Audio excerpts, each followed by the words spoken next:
Hey, what's up, everybody? NA Regional 2 main event is going to be coming up this Friday, but before we actually discuss that and get into it, I figure I should tell you guys who's actually competing in it. We're going to be talking about the closed qualifiers for Regional 2 today and some new faces that are going to be joining the scene for the first time this season. Let's talk about it.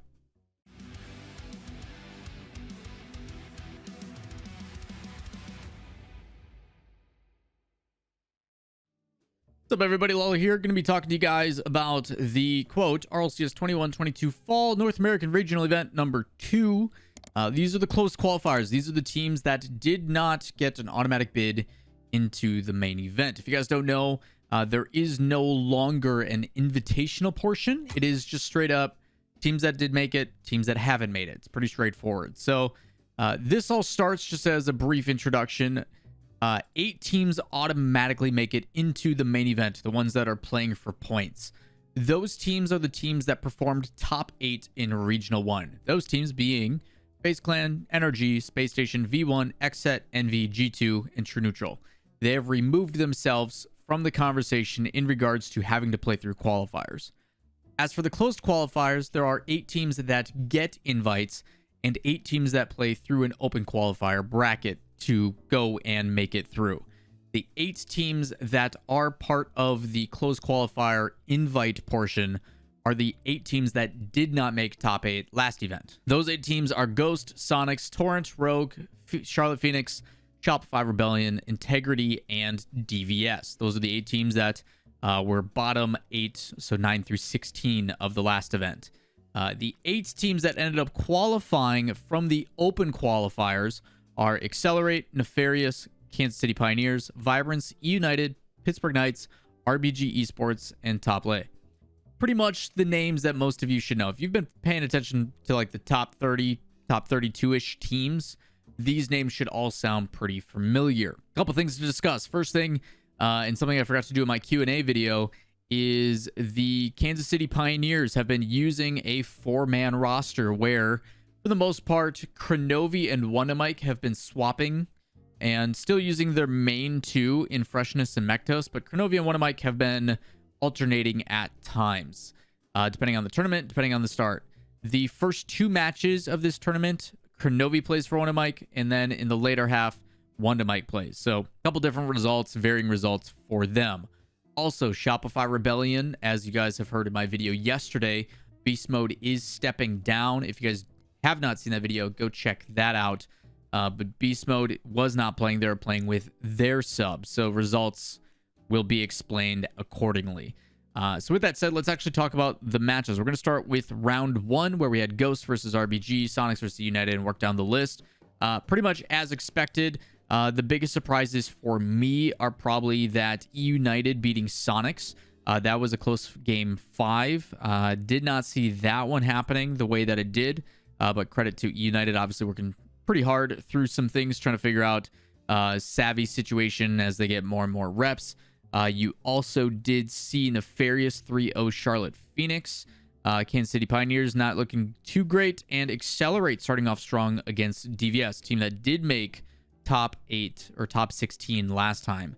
The 2 big focuses that I had for this event, particularly the closed qualifier portion, are both DVS and Integrity going to be able to get back in. I talk about wanting to see consistency. A lot of people are like, why aren't they on your power rankings? Why aren't they here? Why aren't you talking about them?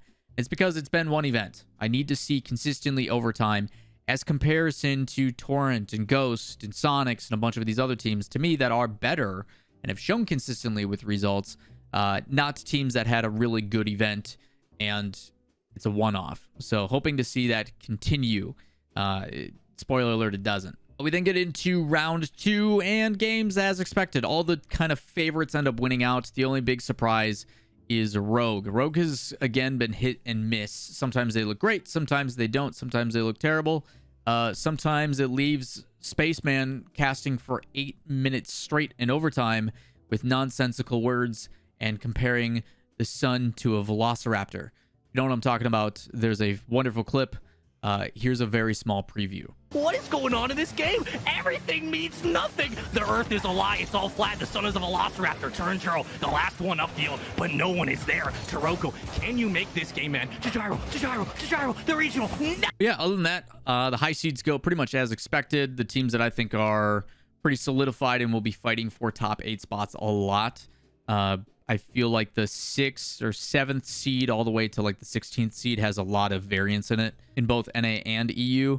And I don't see that changing anytime soon. So we go to the low seeds, and the favorites pretty much win. Shopify Rebellion does lose out. Again, they're using their sub. They're trying to figure out their situation. So pretty much giving away wins at this point. Kansas City Pioneers, Charlotte go to 5 really close. And then RBG able to bounce back. Glad to see them performing quite well. That team, Money, Stokely, and Expert, have shown promise. Just a matter of what version of them we're going to get, showing consistency, etc. But they start their second game with a 3-0 victory over Top Lane. We then go into the next round for round 3. You've got Torrent versus Vibrance. Torrent showing they are the better team. Vibrance also another team that I would look out for. You got Ghost Gaming over Nefarious. So the favorites, in my opinion, do win. If I had to rank those in order, it'd probably be Torrent, Ghost, and then Vibrance, then Nefarious. You can mix those around one spot at a time, depending on how people are feeling that day. In the mid-round, Rogue does end up coming over Charlotte Phoenix. This is kind of that inconsistency I'm talking about. The more offense I get out of Gyro, the more excited I am. RBG takes a really tough fight to accelerate and wins in 5. There's 2 overtimes in that series as well. They literally alternate games back and forth. Sonics beats Integrity, and United, really strong fight in winning in 5 against DVS. We then go to the low rounds, and KCP knocks out Shopify Rebellion, and Pittsburgh Knights knocks out Top Lane. Keep in mind, with the Pittsburgh Knights, they are currently using Omar, Sosa Alpha Cap, and Omar, the recent addition, trying to figure out if that is going to be the solution for the team, as results have not been where they want them. We then go into round 4. We've got United, another close fight over Nefarious, winning in 5, a really good series. 3 overtimes back to start off that series, which is pretty exciting. Vibrance does end up beating RBG to actually qualify, and then Sonics a game 5 over the Rogue squad. This is the one where Spaceman went a little crazy. Game 1 for Rogue, game 2 for Sonics, game 3 for Rogue, 5-0, and then they had a game 4, which was an OT 129 where Rogue loses. They then, of course, go to game 5 to make it exciting, and it is an 8-minute overtime with only 1 goal. Gameplay gets pretty sloppy, but Spaceman's casting, entertaining as can be. Again, some of the quotes from that I will remember and use in the future. Pretty funny stuff. I do recommend going and watching that whole overtime. Spaceman slowly loses his mind. Pretty good stuff. Unfortunately, though, for Rogue, they do lose. 8-minute overtime, they lose. And Sonics qualify over Rogue, which puts Logan in the last round. In the lowers, PK beats DVS. DVS gets knocked out. Accelerate beats KCP. They get knocked out. And then Integrity beats Charlotte Phoenix, and they get knocked out. So the only 2 out of those original ones that made it between Integrity and DVS, Integrity still alive in their fight as we go into the 5th and final round. Nefarious, the 3-0s PK. Rogue 3-0s Accelerate. And RBG 3-0s Integrity. The top seeds 3-0 their way through. And it all makes sense in the world. Top seeds win. Who would have thought? And even though there are 3-0s, very close series. 2 overtimes, 1 goal games in the PK series versus Nefarious. 2-1, 2-1, 3-0 for Rogue versus Accelerate. Also very close. And then RBG and Integrity. 2-1, 2-0, 3-2. Also 1 goal games in a lot of them. So 3-0s don't always tell the story, but wins to the high seeds for round 5. Which gives us our top 8. Torrent, Ghost Gaming, Sonics, Vibrance, United, Nefarious, RBG, and Rogue, which then brings us into our main event. If we want to take a look at the second portion of this video, you've got your top 16 teams that are going to be playing in the main event this Friday. I will be casting the version 1 broadcast with Gimmick Torment.com alongside Supersonic, as always, on Friday, where we will play another Swiss. Hopefully not full 5 matches. Hopefully they cleaned it up quickly. But they have not announced the matches yet, which is kind of weird. Usually they're pretty quick on the trigger about who plays who. The most likely thing you can expect is top seed plays low seed. So kind of go from there.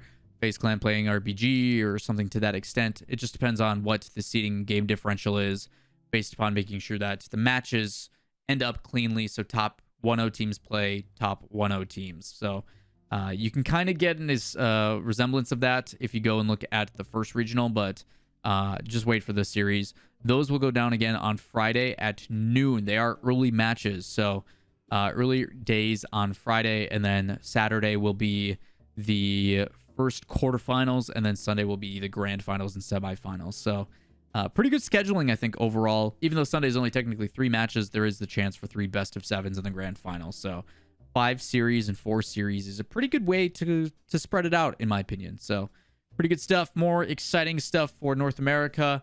And that is going to wrap it up for this video of your Rocket League news. If you guys do have any additional questions, comments, concerns, if you'd like to know more about other regions, I'm going to try to do an all-encompassing recap for all the other regions like Asia Pacific North and South, Sub-Saharan, Middle East, North Africa, South America, like all the other regions, OCE, and just kind of give you guys insights on about the results and the top performing teams. Not the nitty-gritty specifics about every little match, but just enough to be like, yo, this is what has happened in the other regions that people know less about, just so people can stay up to date going into the major, which I think is pretty important. So let me know in the comments down below things you guys want to hear. And as always, if you guys do enjoy the content, give it a thumbs up, hit subscribe, and turn on notifications. And we will see you in the next one.